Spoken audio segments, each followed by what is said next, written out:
নমস্কার বন্ধুরা, গল্প পোকাতে তোমাদের আবারও স্বাগত জানাই। তো তোমাদের অসংখ্য ধন্যবাদ আমাদের এত বেশি ভালোবাসা দেওয়ার জন্য। তো ছোট বন্ধুদের পাশাপাশি বড় বন্ধুদের জন্য আমরা খুব শীঘ্রই গল্প নিয়ে আসতে চলেছি। তো আমাদের পাশে এইভাবেই তোমরা থেকো। তো আজ আমরা যে গল্পটি শুনতে চলেছি সেই গল্পটি হলো চালাক শিয়াল ও বোকা গাধা। গ্রীষ্মকাল, বেজায় গরম।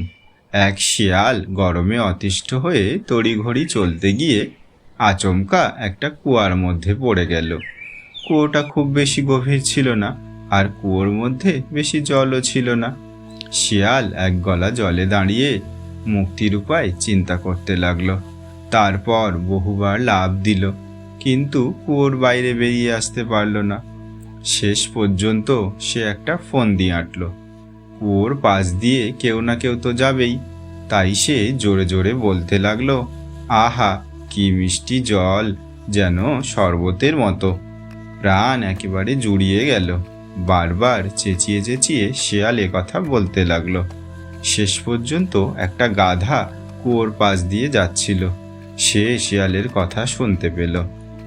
গাধাও ছিল খুব তৃষ্ণার্ত।